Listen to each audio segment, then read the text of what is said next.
Hi, I'm Rashonda Cade, and this is Reading with Rashonda, and I am super excited because today we are going to start reading Clotel by William Wells Brown, and I'm also super excited because I got a new external mic, and I know my audio was not great before, so hopefully with this new mic my audio will be better. So why am I so excited to read Clotel? Mostly because it's a fantastic book. I've read it several times. I've enjoyed it each of the times that I've read it, and it was one of the books that I studied as I was working on my doctorate, and it's one of the main books in my dissertation. So it's a book that's near and dear to my heart, but I honestly haven't read it in like a decade, actually. So this will be exciting to go through it again. So we have Clotel, the subtitle is Or the President's Daughter, by William Wells Brown, published in 1853. Chapter 1, The Negro Sale. Why stands she near the auction stand, that girl so young and fair? What brings her to this dismal place? Why stands she weeping there? With the growing population of slaves in the southern states of America, there is a fearful increase of half-whites, most of whose fathers are slave owners and their mothers slaves. Let's stop there. I know, we just got started. So, a fearful increase of half-whites, most of whose fathers are slave owners and their mothers slaves. We learned in William Wells Brown's autobiography that he is one of those people that he's talking about here, one of those half-whites. And race mixing is called miscegenation. So that's an important term for 19th century literature. I'm a person who's very interested in miscegenation literature. So anyway, let's keep going. Society does not frown upon the man who sits with his mulatto child upon his knee. Mulatto is a term for somebody who is half white and half black. It is said to come from the Spanish word for mule, and mules are half horse, half donkey, and they are believed to not be able to procreate. Society does not frown upon the man who sits with his mulatto child upon his knee, whilst its mother stands a slave behind his chair. The late Henry Clay, some years since, predicted that the abolition of Negro slavery would be brought about by the amalgamation of the races. John Randolph, a distinguished slaveholder of Virginia and a prominent statesman, said in a speech in the legislature of his native state that the blood of the first American statesman coursed through the veins of the slave of the South. In all the cities and towns of the slave states, the real Negro, or clear black, does not amount to more than 1 in every 4 of the slave population. This fact is, of itself, the best evidence of the degraded and immoral condition of the relation of master and slave in the United States of America. In all the slave states, the law says, slaves shall be deemed, sold, taken, reputed, and adjudged in law to be chattels, personal in the hands of their owners and possessors, and their executors, administrators, and assigns, to all intents, constructions, and purposes whatsoever. A slave is one who is in the power of a master to whom he belongs. The master may sell him, dispose of his person, his industry, and his labor. He can do nothing, possess nothing, nor acquire anything but what must belong to his master. The slave is entirely subject to the will of his master, who may correct and chastise him, though not with unusual rigor, or so as to maim and mutilate him, or expose him to the danger of loss of life, or to cause his death. The slave, to remain a slave, must be sensible that there is no appeal from his master. That's interesting to me. I'll try not to stop every few sentences. But the slave, to remain a slave, must be sensible that there is no appeal from his master. So in other words, for a slave to remain a slave, he must be enslaved in his mind. To be a slave, you have to understand that there is nothing else for you to do. And that's a mental approach. Now, I'm not saying that somebody whipping you isn't going to keep you a slave, but the point William Wells Brown is making here is that there is a slave mentality that goes along with being a slave, and it's indoctrinated and pushed and nearly inescapable. We'll continue. Where the slave is placed by law entirely under the control of the man who claims him body and soul as property, what else could be expected than the most depraved social condition? The marriage relation, the oldest and most sacred institution given to man by his Creator, is unknown and unrecognized in the slave laws of the United States. Would that we could say that the moral and religious teaching in the slave states were better than the laws, but alas, we cannot. A few years since, some slaveholders became a little uneasy in their minds about the rightfulness of permitting slaves to take to themselves husbands and wives, while they still had others living, and applied to their religious teachers for advice. And the following will show how this grave and important subject was treated. Is a servant whose husband or wife has been sold by his or her master into a distant country to be permitted to marry again? The query was referred to a committee who made the following report, which, after discussion, was adopted. That, in view of the circumstances in which servants in this country are placed, the committee are unanimous in the opinion that it is better to permit servants thus circumstanced to take another husband or wife. Don't you just love it that they're calling them servants and not slaves? So, say my husband and I were both slaves. He got sold away. They are perfectly fine for both of us to get married again because there is no legal bond in the marriage between slaves. It all is based on the whims of the masters, who can sell and separate families at any moment they like. Such was the answer from a committee of the Shiloh Baptist Association, and instead of receiving light, those who asked the question were plunged into deeper darkness. A similar question was put to the Savannah River Association, and the answer, as the following will show, did not materially differ from the one we have already given. Whether in a case of involuntary separation of such a character as to preclude all prospect of future intercourse, the parties ought to be allowed to marry again. Answer: that such separation among persons situated as our slaves are is civilly a separation by death, and they believe that, in the sight of God, it would be so viewed. To forbid second marriages in such cases would be to expose the parties not only to stronger hardships and strong temptation, but to church censure for acting in obedience to their masters, who cannot be expected to acquiesce in a regulation at variance with justice to the slaves, and to the spirit of that command which regulates marriage among Christians. The slaves are not free agents, and a dissolution by death is not more entirely without their consent and beyond their control than by such separation. The slaves are not free agents. They don't control anything that happens. And a dissolution by death, so if the marriage is ended by death, is not more entirely without their consent and beyond their control than by such separation. So they're saying that a slave marriage that is separated because one gets sold away from the other is the exact same as if one of the spouses had died, because both of those actions happen without the spouse's consent.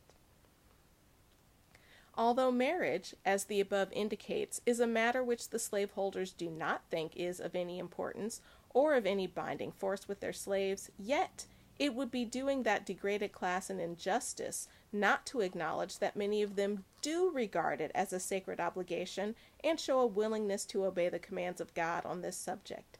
Marriage is, indeed, the first and most important institution of human existence, the foundation of all civilization and culture, the root of church and state. It is the most intimate covenant of heart formed among mankind, and for many persons the only relation in which they feel the true sentiments of humanity.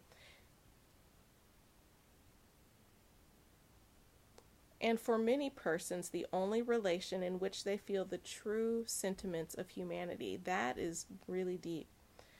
It gives scope for every human virtue, since each of these is developed from the love and confidence which here predominate. It unites all which ennobles and beautifies life: sympathy, kindness of will and deed, gratitude, devotion, and every delicate, intimate feeling. As the only asylum for true education, it is the first and last sanctuary of human culture. As husband and wife through each other become conscious of complete humanity and every human feeling and every human virtue, so children, at their first awakening in the fond covenant of love between parents, both of whom are tenderly concerned for the same object, find an image of complete humanity leagued in free love. Ah, free love, which is something slaves really can't experience. The spirit of love which prevails between them acts with creative power upon the young mind and awakens every germ of goodness within it. This invisible and incalculable influence of parental life acts more upon the child than all the efforts of education, whether by means of instruction, precept, or exhortation. If this be a true picture of the vast influence for good of the institution of marriage, what must be the moral degradation of that people to whom marriage is denied? Not content with depriving them of all the higher and holier enjoyments of this relation, by degrading and darkening their souls, the slaveholder denies to his victim even that slight alleviation of his misery which would result from the marriage relation being protected by law and public opinion.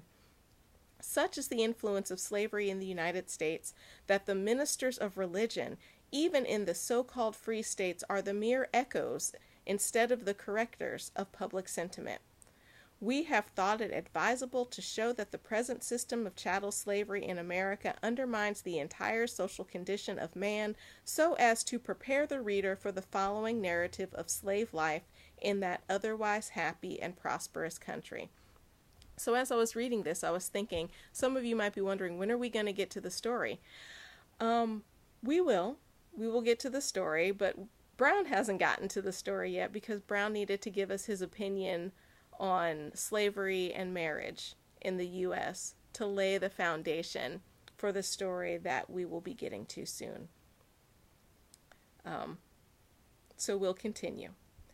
In all the large towns in the southern states, there is a class of slaves who are permitted to hire their time of their owners, and for which they pay a high price. These are mulatto women, or quadroons.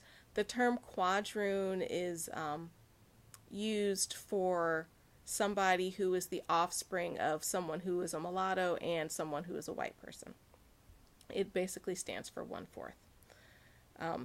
And by the way, the story is actually starting now, so I'll go back to where the story begins. In all the large towns in the southern states, there is a class of slaves who are permitted to hire their time of their owners, and for which they pay a high price. These are mulatto women, or quadroons, as they are familiarly known, and are distinguished for their fascinating beauty. The handsomest usually pays the highest price for her time. Many of these women are the favorites of persons who furnish them with the means of paying their owners, and not a few are dressed in the most extravagant manner. Reader, when you take into consideration the fact that amongst the slave population no safeguard is thrown around virtue, and no inducement held out to slave women to be chaste, you will not be surprised when we tell you that immorality and vice pervades the cities of the southern states in a manner unknown in the cities and towns of the northern states. Indeed, most of the slave women have no higher aspiration than that of becoming the finely dressed mistress of some white man, and at Negro balls and parties, this class of women usually cut the greatest figure. Okay, so I take issue with the statement, indeed, most of the slave women have no higher aspiration than that of becoming the finely dressed mistress of some white man, because I don't think that was the highest aspiration of most slave women. But Brown is not talking honestly about most slave women here. He is talking about the class of mixed race women who mostly looked white and were known for their beauty and were essentially bought and sold at Negro balls. So a Negro ball was really a phenomenon that took place mostly in New Orleans. What happened in New Orleans, there were typically free women, not slaves, but free women of color, usually of this mixed race caste, whose mothers would teach them to be refined and teach them all the higher things in life, and then they would meet white gentlemen at these balls, and the gentleman would pay, typically the mother, to enter into a relationship with these women. It wasn't a marriage, it was called a plaçage, relationship. And in the plissage relationship, the white gentleman kept an entire home for his mixed race wife. Oh my gosh, I used air quotes and I hate air quotes. Anyway, let's move on. And he would keep her home. He would pay for the education of the children that came from that relationship. And that relationship was often known around town, and the white gentleman most frequently had white wives and white families also. So this is the setting for what Brown is talking about. So no, most slave women had different aspirations than becoming the finely dressed mistress of some white man, but he's specifically talking about this class of women who have been raised to enter into these plissage relationships. All right, I'll continue, and I will try not to use air quotes again. I'm mad at myself. At the close of the year, the following advertisement appeared in a newspaper published in Richmond, the capital of the state of Virginia. Notice: 38 Negroes will be offered for sale on Monday, November 10th at 12 o'clock, being the entire stock of the late John Graves, Esquire. The Negroes are in good condition, some of them very prime. Among them are several mechanics, able-bodied field hands, plowboys, and women with children at the breast, and some of them very prolific in their generating qualities, affording a rare opportunity to anyone who wishes to raise a strong and healthy lot of servants for their own use. Also, several mulatto girls of rare personal qualities, 2 of them very superior. Any gentleman or lady wishing to purchase can take any of the above slaves on trial for a week, for which no charge will be made. Amongst the above slaves to be sold were Currer and her 2 daughters, Clotel and Althesa. 2 daughters being talked about here, and we learned that William Wells Brown also had 2 daughters.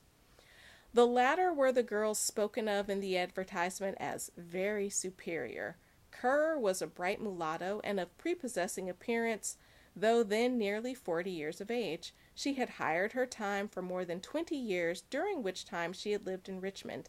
In her younger days, Currer had been the housekeeper of a young slaveholder, but of later years had been a laundress or a washerwoman, and was considered to be a woman of great taste in getting up linen. The gentleman for whom she had kept house was Thomas Jefferson, by whom she had 2 daughters.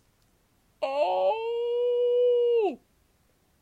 The gentleman for whom she had kept house was Thomas Jefferson, by whom she had 2 daughters. Oh, the 1853 shade. Oh my gosh. Okay, so Thomas Jefferson, yes, we all know Thomas Jefferson, one of the presidents of the U.S., and we also know that Thomas Jefferson was widely known to have had a long-lasting relationship with one of his slaves. I mean, that's pretty common knowledge. I'm not telling you anything you didn't know.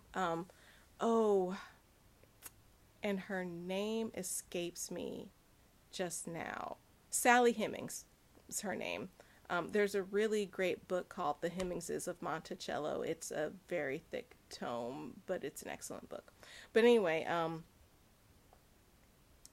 so it was well known enough in 1853 about Thomas Jefferson and his relationship with his slave, Sally Hemings, that in one of the first novels written by an African American person, the whole action is taking place based on that relationship.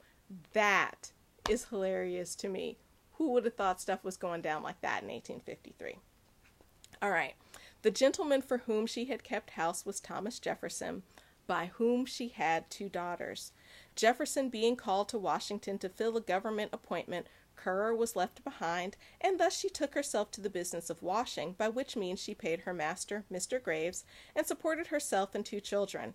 At the time of the decease of her master, Currer's daughters, Clotel and Althesa, were aged respectively 16 and 14 years, and both, like most of their own sex in America, were well grown. Currer early resolved to bring her daughters up as ladies, as she termed it, and therefore imposed little or no work upon them. As her daughters grew older, Kerr had to pay a stipulated price for them, yet her notoriety as a laundress of the first class enabled her to put an extra price upon her charges, and thus she and her daughters lived in comparative luxury. Okay, so Kerr was a slave. Her owner was Thomas Jefferson, by whom she had 2 daughters, but their lives were nothing like that of slaves. Kerr worked and could keep her own money, and she raised her daughters without imposing any work upon them. So I mentioned before that plissage relationships were based largely on free women of color, and so Brown is setting up Kerr and her daughters really as free women of color. Yes, they were technically slaves, but they were operating as if they were free women, which places them more solidly in the tradition of plissage. To bring up Clotel and Althesa to attract attention, and especially at balls and parties, was the great aim of Currer. Although the term Negro ball is applied to most of these gatherings, yet a majority of the attendants are often whites. Nearly all the Negro parties in the cities and towns of the southern states are made up of quadroon and mulatto girls and white men. These are democratic gatherings where gentlemen, shopkeepers, and their clerks all appear upon terms of perfect equality. And there is a degree of gentility and decorum in these companies that is not surpassed by similar gatherings of white people in the slave states. It was at one of these parties that Horatio Green, the son of a wealthy gentleman of Richmond, was first introduced to Clotel. The young man had just returned from college and was in his 22nd year. Clotel was 16 and was admitted by all to be the most beautiful girl, colored or white, in the city. So attentive was the young man to the quadroon during the evening that it was noticed by all and became a matter of general conversation, while Currer appeared delighted beyond measure at her daughter's conquest. From that evening, young Green became the favorite visitor at Currer's house. He soon promised to purchase Clotel as speedily as it could be effected and make her mistress of her own dwelling. And Currer looked forward with pride to the time when she should see her daughter emancipated and free. So that was what sounded like he was offering, right? To make her mistress of her own dwelling would mean that she would be emancipated and free. It was a beautiful moonlight night in August, when all who reside in tropical climes are eagerly gasping for a breath of fresh air, that Horatio Green was seated in the small garden behind Currer's cottage, with the object of his affections by his side. And it was there that Horatio drew from his pocket the newspaper, wet from the press, and read the advertisement for the sale of the slaves to which we have alluded, Currer and her 2 daughters being of the number. At the close of the evening's visit, and as the young man was leaving, he said to the girl, "You shall soon be free and your own mistress."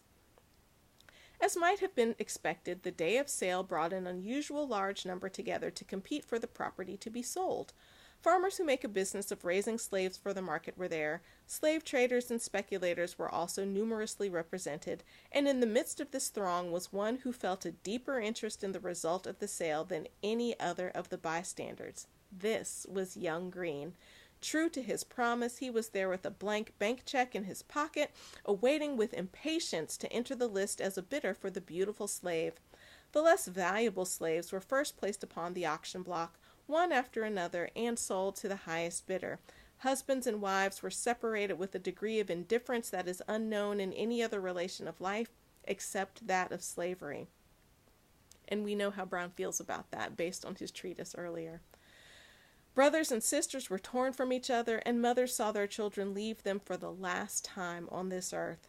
It was late in the day, when the greatest number of persons were thought to be present, that Currer and her daughters were brought forward to the place of sale. Currer was first ordered to ascend the auction stand, which she did with a trembling step.